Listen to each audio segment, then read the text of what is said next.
Welcome back to Beyond the Limits, your just about weekly deep dive into medical breakthroughs and health fads from across the world with me, Mike Forsyth. And me, Matt Clark. Today we're talking about a potentially exciting development in the realm of mental health treatment, transcranial direct current stimulation, or tDCS for short. This is a treatment that's less well known, but is receiving ever-growing interest for the treatment of depression and potentially much more. We're joined today by Dr Kultar Garcha from Flow Neuroscience, one of the main companies that are developing this novel treatment. I must admit, I approached this interview with a healthy dose of scepticism, but actually I felt he addressed my own particular queries with regards to the effect upon the underlying drivers of depression in a balanced and convincing manner. Yeah, I was really impressed by Kultar. He gives such a credible and insightful, nuanced approach to depression. I have to say I came away genuinely excited for this space now. Having just another tool that can help for patients with depression, specifically those scenarios where options are exhausted or limited, is very exciting. We're going to explore today exactly what tDCS is, the theory as to why it's felt by many to aid in the treatment of depression, and answer the most important question of all: do we think it actually works? tDCS. Let's take a look, shall we?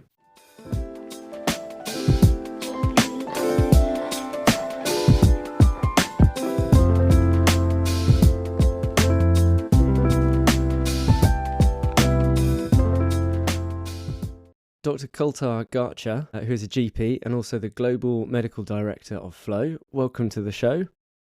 Shall we start with what tDCS is, what it stands for, and a bit of the story of how it's discovered? Absolutely. Thanks for having me. So tDCS stands for transcranial direct current stimulation.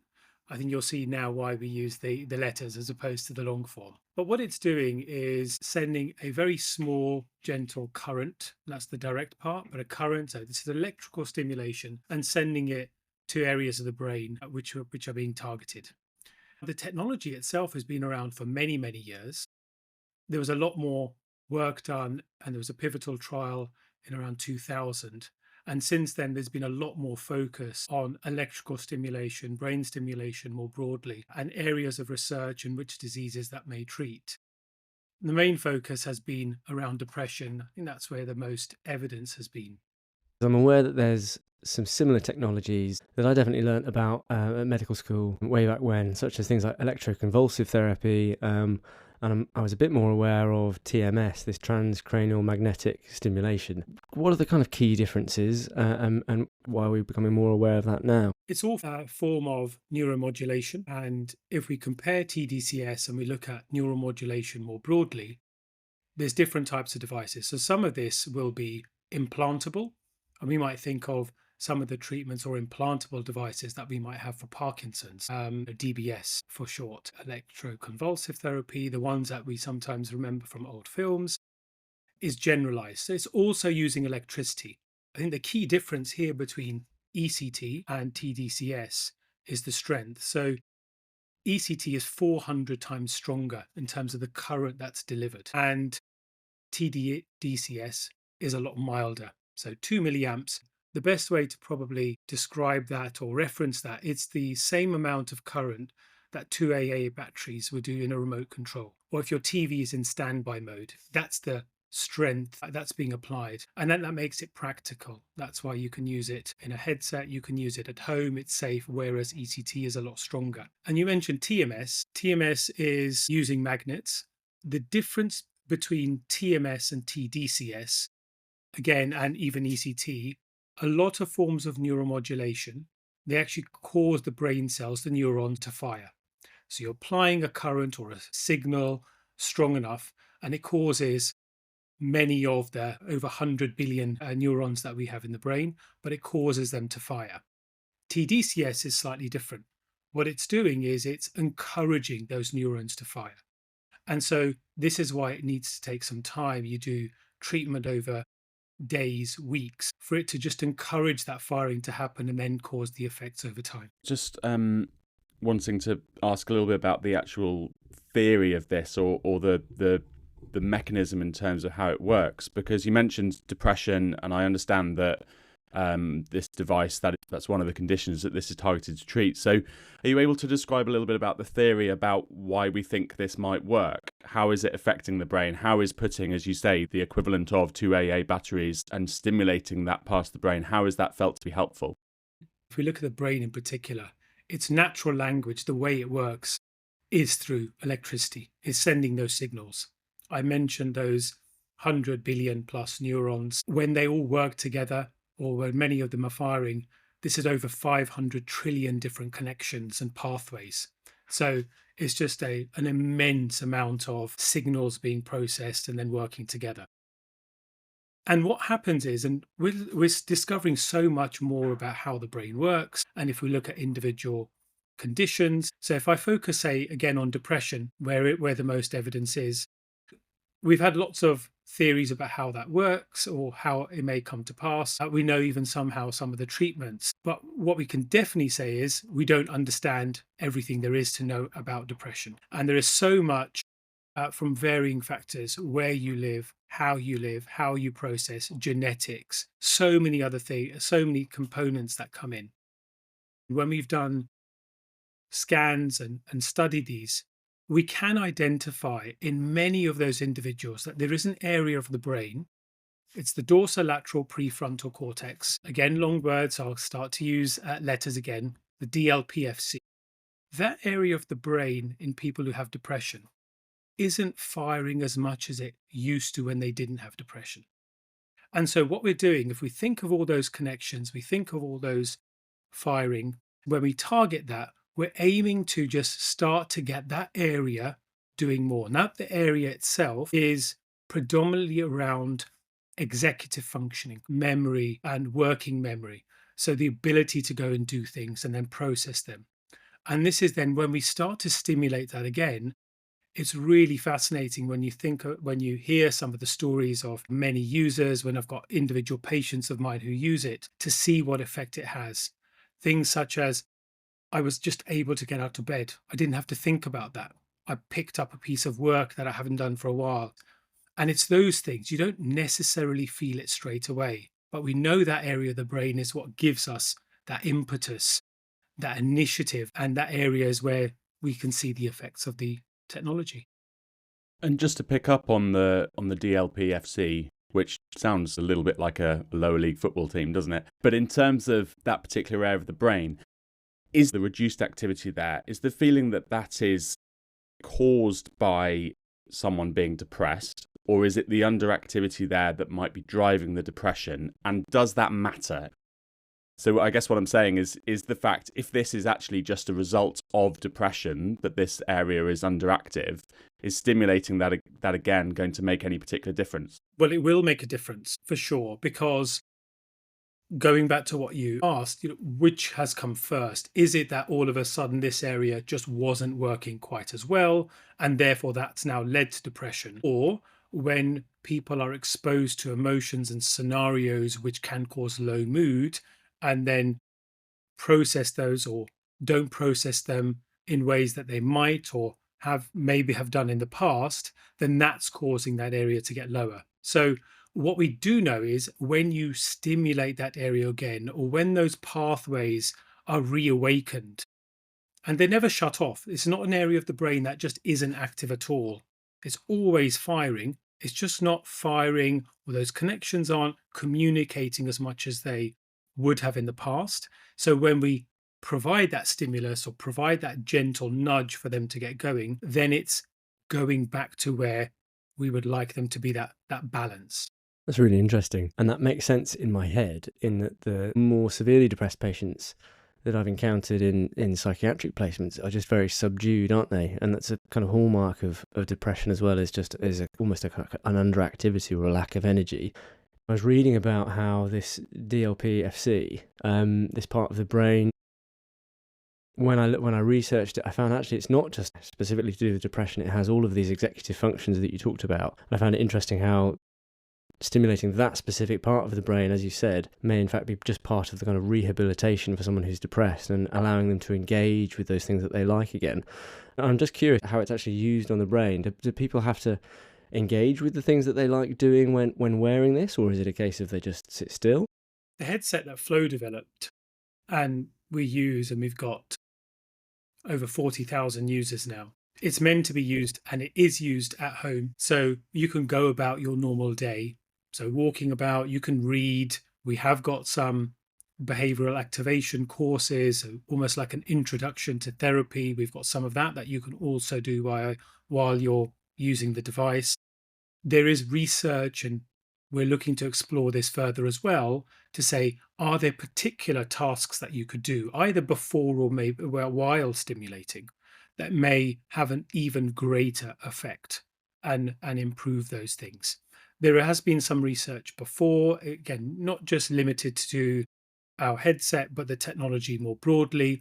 It's sometimes been looked at about performance. And so far, we've discussed depression. There are many other areas. If we go back again to actually when this initially started, it wasn't even about the DLPFC.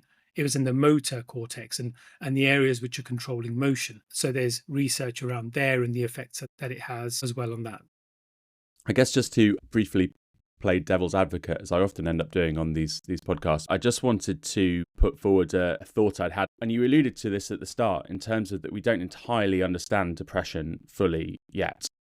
And I know there's been a lot of criticism by people in the past that actually antidepressants were born out of and had their success out of this theory that was pushed forward, that there was a chemical imbalance in the brain, that was a serotonin deficiency. Although that has now been largely felt to be probably not the case, although I realise there's still a little bit of controversy there. What would you say to someone who says to you, actually, you saying that we need to stimulate the DPLFC and that is going to be what will improve depressive symptoms? What would you say to someone who says, well, this is just the same thing over and over again? I'd go back to the disease itself, and I'd go back to depression and say, again, there are so many different causes. There's so many contributing factors. It's a very individual experience. So easy to just label, have a disease, have a condition. Somebody experiencing diabetes, for instance, will have a very different personal experience. And again, even the way and why they have it is different. I think we have better understanding of many physical conditions, hypertension, diabetes, and others. I think we have less understanding of depression. So you mentioned around the serotonin theory or the chemical imbalance. And I think, yes, there has been a lot of work more recently to maybe say that's not as much of a feature. The studies show that it's a very effective treatment, but it definitely doesn't work for everybody, nor do antidepressants, nor does therapy. So we've got to think of this as another option, another thing that we can use in the toolbox. And it's a really handy one to have because there isn't much that we've got. Antidepressants can work really well for many people. They have a lot of side effects for many people as well. Interestingly, with our users, it's not a this or that. It's not use tDCS, use our headset, and don't use those other things. Even in our study, we had people who were using treatment as usual. So they were on antidepressants. Now, in order to make studies robust, you shouldn't change things as you're going through if you want to test things. So they were on an antidepressant. They were on that dose for 6 weeks beforehand at a stable dose. It clearly hadn't worked for them because they were still moderate or severely depressed, but they carried on that dosage throughout. And what we find is when you add tDCS, when you added Flow, you had a positive effect on people then being depression-free or in remission. So I'll highlight our study, but there are other studies which show exactly the same results. Overall, if we looked at the entire population, after 10 weeks of using the Flow device, there was just over 57% of people who went into remission. So that's depression-free. When you break that down, those who were on antidepressants and then used Flow, about 67% went into remission. So this antidepressant hadn't worked for them because they were still having moderate or severe symptoms. We add this in and they have a really positive effect. Same with therapy. So there are people who will want to, at the point of, say, diagnosis, they may say, I really don't want to take medication. I'm really not interested in doing therapy, or I don't want to use brain stimulation. But then it's saying about we've got options. Now, in my experience, almost always when I've offered it to my patients, they like the option, particularly if you look at the side effect profile and others, they like that. And it's available immediately. My answer there then would be, we don't have clear evidence that it will, and nor will I ever say that it will work for everybody. But it's a very good option. It can work well. You can add it to other treatments, and I think it will then be an area where I hope many more users can benefit from it. I think that's really, really valid point, particularly on the issue of options. And I know we'll all have seen this in our clinical practice, that feeling of when you're seeing someone who is in a really bad place, it's that lack of options. So as you say, we can say to people, well, we could try antidepressants, but I don't know if they're going to work. I can't say they're certainly going to work. They've got significant side effects, and we've touched upon this in previous episodes as well, but they are absolutely not without side effects. And, you know, when we think about even therapy, on a waiting list on the NHS to go and get individual therapy, you know, you're going to be waiting a long time. So I'm all for anything there where there are more options available. And I think it's a really, really important point to emphasize that, as you say, Kultar, you're not saying that this is a fix-all scenario for everyone with depression, but it's adding to that toolkit potentially, is certainly what I'm hearing anyway. Yeah, I'm gonna back that up and say I really like the balance to that answer, and it shows great insight into, like you said, a disease that is not a one glove fits all. It's very nuanced, isn't it? Touching on that, you mentioned about there are patients who there's good evidence that they experienced improvement in their symptoms, who had moderate to severe symptoms. I'm aware that my research took me to the TMS use cases overseas in the States and Australia, that how seemingly the indication is for that is for severe depression, those who are in some ways treatment resistant. And I know that's difficult to define, but those who've gone from antidepressant to antidepressant without improvement, they then kind of say, well, actually, this is treatment resistant. Let's try TMS, for example. Are we getting more of an understanding of who might benefit or who it's most licensed for? We do. We're learning more, and on a weekly basis for all of our users, in order to continue stimulating, we ask them to do a MADRS survey. So think of that similar to a PHQ-9, but it's trying to better understand their symptoms. And we use that, and we get any side effects if they are reported, and we're analyzing that data. So our indication is for any severity of depression. That's what our license is for. That's what we're regulated against. So mild, moderate, and severe. It's interesting you mentioned treatment resistance, because there isn't an agreed definition. That said, we also ask our users through some of these extended questions, we ask them if they have been on 2 or more antidepressants and if it's had an effect. And interestingly, almost 50% of our users have what we would say is treatment-resistant depression, and we still get really good results in our real-world data. When we look at where this fits, so absolutely TMS and certainly ECT would be on the very extreme ends. Partly that's because it's very strong treatments, they work very, very well, but you've also got to consider the expense of these treatments and how accessible they may be. Something like TMS, you've got to go into a clinic, you've got to spend hour, 2 hours in the clinic, and you've got to do that repeatedly every day or several days a week for a period of weeks. Whereas something like this, far more affordable and can be done at home with some remote monitoring. So it's far more accessible, and we've got good evidence across all those groups.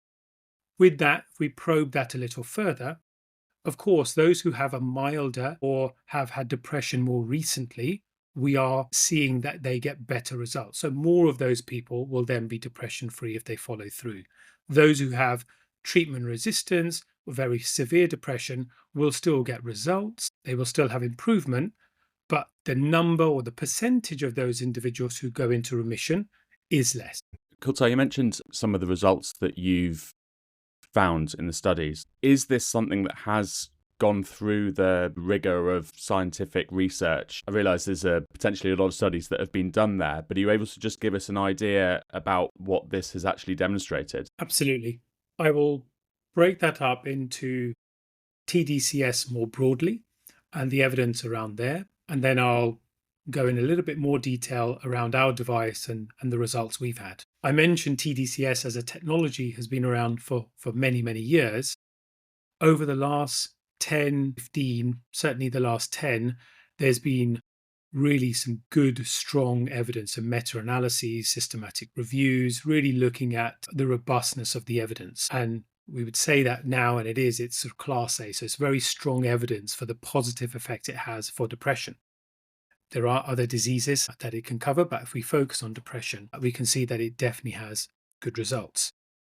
I will point out that some of these studies and some of the research that's been done hasn't always focused on the DLPFC. Without getting too technical, when we look at ECT and we look at some other things, there are some other treatments, there are loads of different areas or parts of the brain that you can target. That said, most evidence is around the DLPFC showing a positive effect. And there are, of course, with many studies and based on design, there can be differences. If I go into our device, the largest study that we had, and actually it's the largest study for this type of technology in depression, and it's the strongest type of study that we have. So a randomized, double-blind, placebo-controlled trial. Now, how do you get a placebo in a headset, in a technology? What we're doing there is they're using the device. They actually get a current just at the beginning and then just at the end. And just to go into the mechanics, the day-to-day usage, actually what's happening, you use the device for half an hour. The time that you feel the device working is when it's getting up to 2 milliamps, which is the target, and the time it's coming down. So how you get a placebo or a sham device is we give a little current, not even to 2, going up to 1, and then we bring them back down from 1 down to 0 right at the end. You don't stay at 1, it's just up to 1 and then down. So that study was looking at those two populations. I mentioned it had those who were on antidepressants or had forms of therapy, but that's where it showed in 10 weeks of usage, so 57.5%, starting with moderate to severe depression, then being in remission. Our real world, so in study conditions, as many of you will know, it's more strict. There's a lot more strictness in terms of who can be part of this. In the real world, thankfully, it's more accessible. And so lots of other people with other conditions, other issues, and may not use the device as it's meant to be used in terms of adhering to it. And we find the same with medications. Even with there, we see around 45% of our users, between 40 and 45% of our users also being in remission at 10 weeks. So really encouraging results.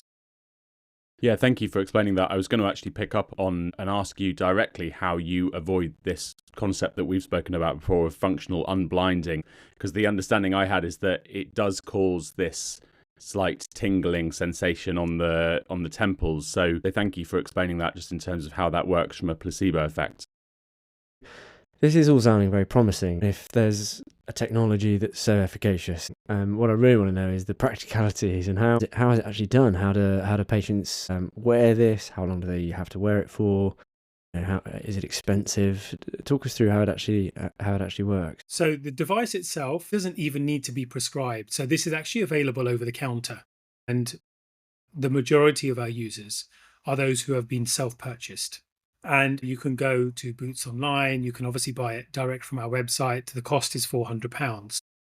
We also, and I very much encourage this as well. Again, I've talked about before, and many of your listeners will also know around just the complexity of depression management. So having a clinician supervise this and oversee it. So we've got many users who are also then given the device, prescribed the device by their doctors. The treatment itself, so the headset, this is not something that you have to be in the clinic for. So yes, even if people buy it online and get it, you use it at home, you apply it, it's app controlled, the app guides you through putting it on. It's super simple. You wear it for 30 minutes and you do that once a day. And for the first 3 weeks, you use that 5 times a week. So in total, you're wearing it for 2.5 hours a week at home for 3 weeks. And we call that the activation phase. And this is basically, we're just getting the brain ready. Again, this is not causing those brain cells to fire. It's encouraging them to. So we want to give a little bit more intense at the beginning to get them ready and get those cells excited. After 3 weeks, we go down to between 2 and 3 times a week. So from 2.5 hours for for the first 3 weeks, down to 1 or 1.5 hours.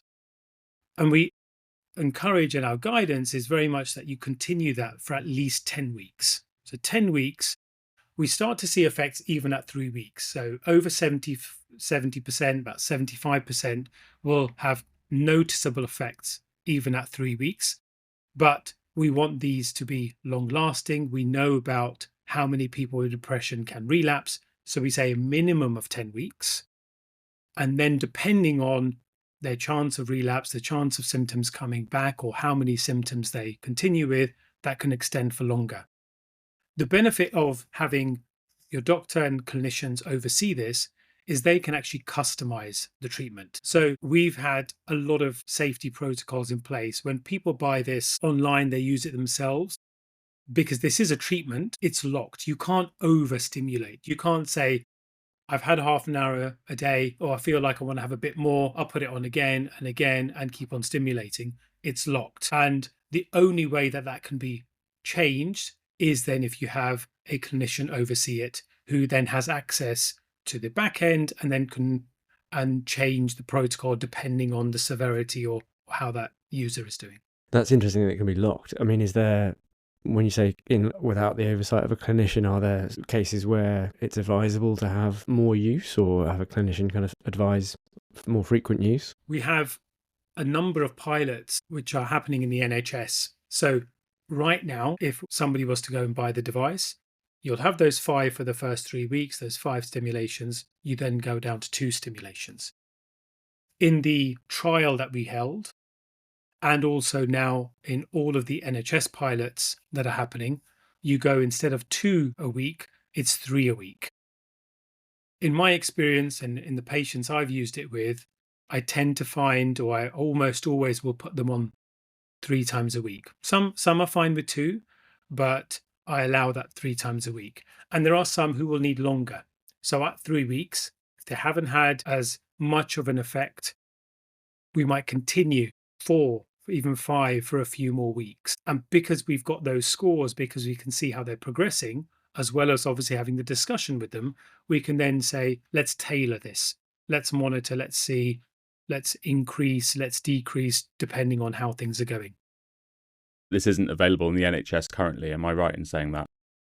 So at the moment, it is available in the NHS, but through not widely available. So there are trusts across the country where you can get access to it. It's usually, again, through what we are pilots and some projects. So these will be people who are already referred to under the care of the hospital team, or sometimes the community mental health teams. At the moment, it's not available, for instance, in primary care. I would love to be able to prescribe this on the NHS for my patients. I am very much looking forward to the day, hopefully very soon, that is possible. And of course, I and many of our team are doing what we can to accelerate that process. I really like just exploring the practicalities there, because in terms of things like TMS, I'm aware that the magnets required for that are hundreds of thousands of pounds. They're in certain clinic sites. You have to go to the clinic. You have to be there for a number of hours. You just certainly can't do it at home. And with things like ECT, and I'm aware that the indications are slightly differently, but the cost involved, and actually the side effects or the risks of having a general anaesthetic, having an induced seizure, for example, it's a very different kind of barrier to entry with this. By the sounds of it, the cost to entry is much lower. Practical use case is much easier. That's really interesting. Yeah, well, look, one of our core principles is around access and accessibility, and so we want to make this affordable for as many people. Now, £400 for many people actually still is very expensive. This is why we really want to get this available on the NHS. Really have it there as an option. I'm not saying this is for everybody, but it's an option. I think it's an option, in my experience, that many people will take up, and it can be used alongside those other treatments. When you mention around TMS, ECT, and even antidepressants, again, the side effect profile here is very, very favorable. When you factor in the lack of side effects, the fact that you can do this remote monitoring, it really means that whilst it is more expensive as the initial upfront cost, if you look at the disease as a whole, the fact that you're going to get good results quite quickly, most likely, and we've done some health economic modeling on this, but to show the cost of the journey cost actually is considerably lower. And again, I think this is the other compelling reason why we really want to push and get this available more broadly for many patients in the NHS. You touched upon the side effects, Kultar. What are the side effects to this, if any? And I guess as a secondary question to that, we talk a lot about novel therapies or new treatments and the lack or the unknowns in terms of longer term side effects or things in the future. Have you got any thoughts on those? Absolutely. It's something I'm really passionate about. The reported side effects from our users is just under 4%. And all of those are minor. So we've not had any serious side effects. The two most common are skin related. So irritation, dryness, redness, tingling, slight burning. That's the most common. And then followed shortly after by headache. And interestingly, in the trial, headache was experienced the same in those who were receiving the treatment and in the sham group. So there may be an element here of actually just wearing the headset and being on that causes a headache. But skin related and headache are the most common, much less, but we do get some people who have some tinnitus. If they've had it before, it can get a bit worse. We do have some people who will actually have a little bit more anxiety. So if we go back to antidepressants, we know that sometimes people can feel a bit worse or a bit anxious at the beginning of treatment. We've got some users who have been using this now for 4, even 5 years. So we've had people using this for many years. All of the data that we've collected really then shows the majority of side effects are towards the beginning. Now, that's not to say there aren't any or there won't be any. And this is why we will always be following up. I think the fact that we can monitor, the fact that we've got this app where people can put in this information, let us know around anything good and bad and give that feedback. This is what I really want to encourage. We don't really have that in other treatments, and both clinicians and from our users, exactly this that we want to see. I'm really keen to make sure we continue to explore it. Safety across the board is just so important. I've got a few thoughts. I'll just rattle through each one because it made me think of, well, what could the potential risks of this be? And I'm anticipating that there's a certain subsect of patients who this might not be appropriate for, particularly those maybe with a seizure disorder, those who suffer with bipolar disorder, this depression and mania combination. I guess, well, should we start with those two? We focused a lot on depression. But when you look again at tDCS and the broader applications in some of the other diseases, we can see that it's been explored with some good evidence, even as a treatment for epilepsy. So actually to help reduce the amount of seizures. Now, that's not targeting the DLPFC. It will be some other areas, but it's definitely got an application around epilepsy. Bipolar disorder, of course. So theoretically, of course, yes, if you treat people with depression, and actually this is absolutely the case even with antidepressants, they can go into a manic episode. And actually even just the general population with depression, even without treatment, actually can get into a manic episode. We haven't had experiences of that. And we're exploring this further as actually this really showing good potential as being a treatment for bipolar. So at the moment, there is some off-label usage that we know of, but definitely around the area itself, it's looking at as a very promising treatment for bipolar as well. And we can broaden that. So if I look at the safety generally, aside from if you have a skin wound or bad skin, dryness or eczema or a cut around the electrode sites, of course, then you wouldn't stimulate, knowing that skin side effects are the most common. If you've had reconstruction, skull reconstruction, you've got some metal plates again around the electrode site, again, that's somebody who it wouldn't be suitable for. But just going back again to how safe this is, there aren't any absolute contraindications. So there's no population group as a whole that we would say you cannot use it. People with pacemakers, with dentures and things, there's nothing to suggest that this is going to cause any problems. I think you said this already.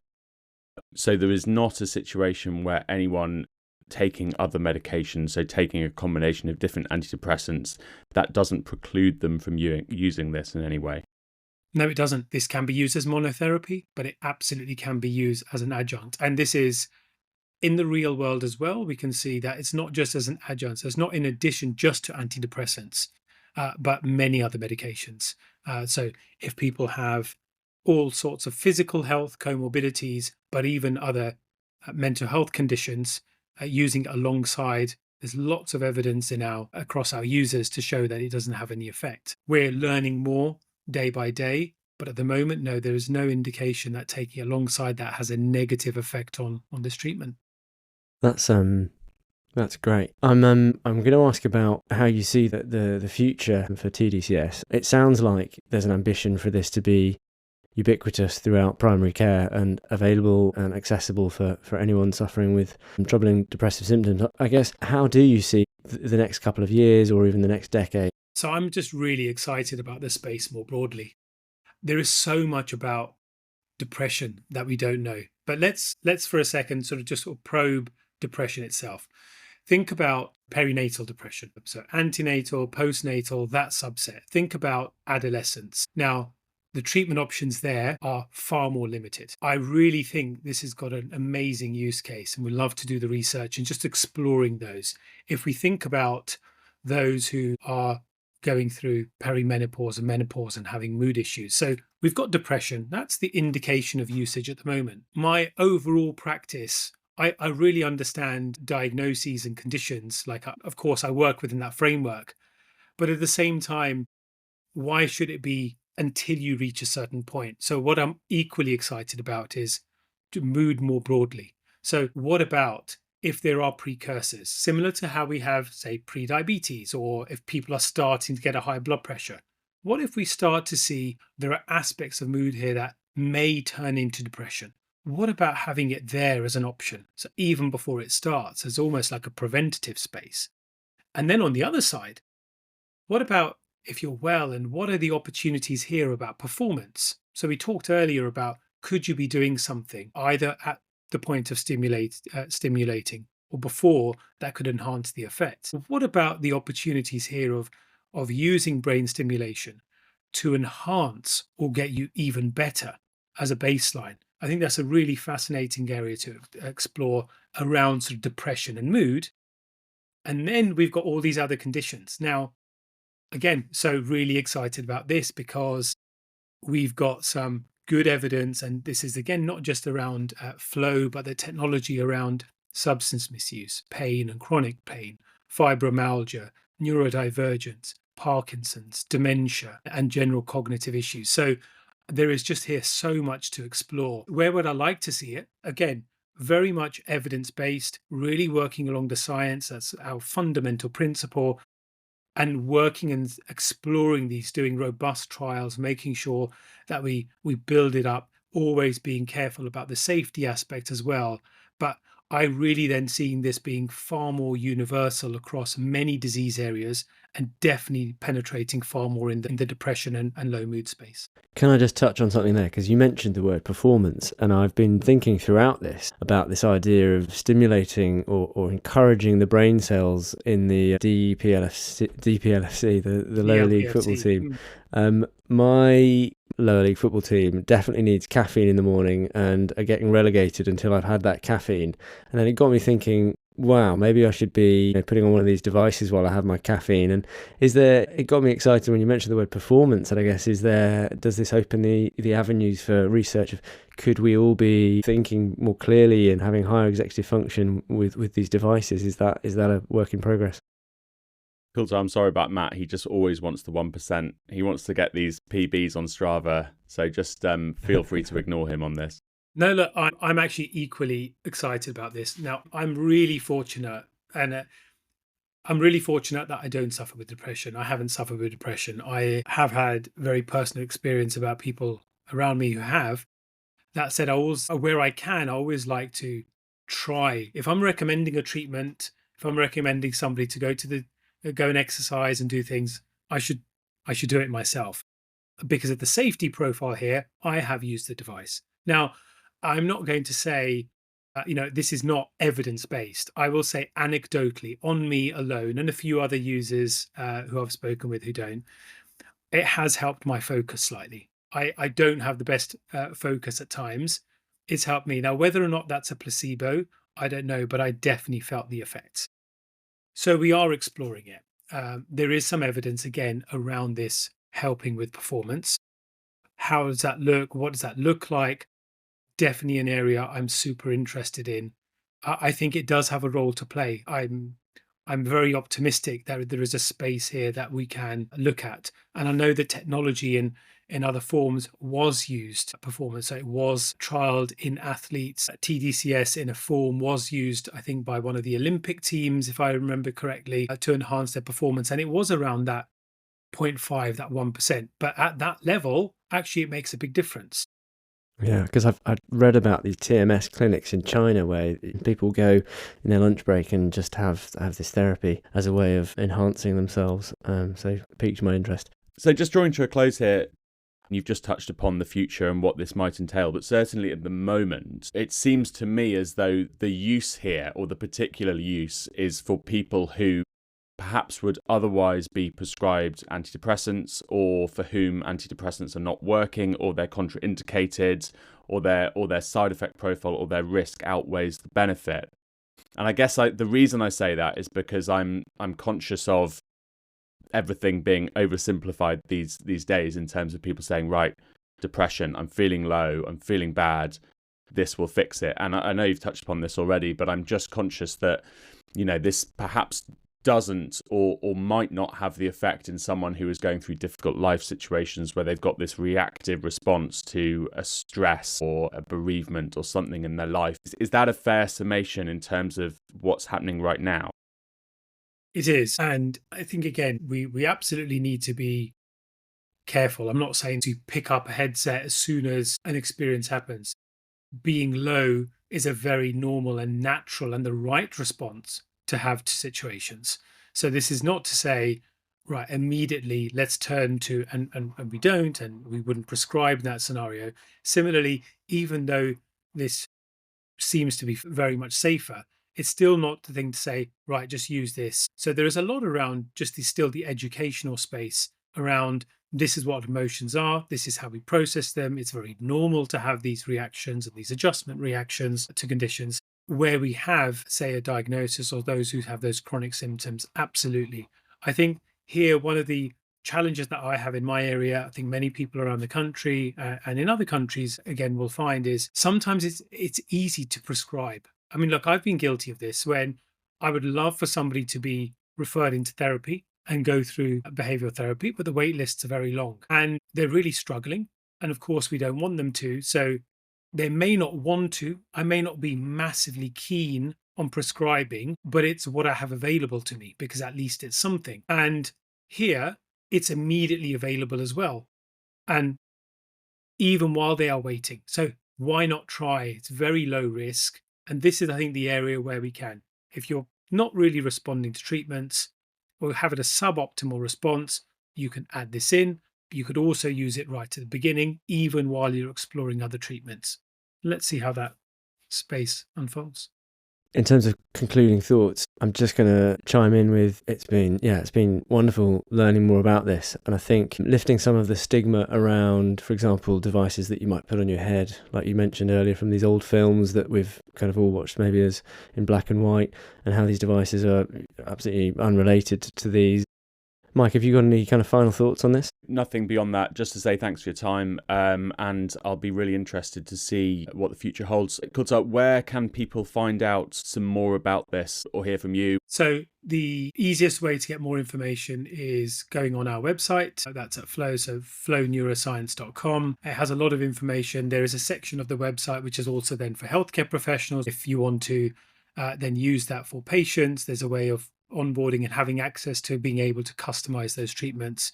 For general users, again, there's a lot more information there. We as a clinical team, again, very happy to speak with people. I'm happy to share my contact details as well for those people who want to learn a bit more. There's a lot more to understand, but I think we're in a really good place to take this forward. Thanks, everyone. Thanks very much.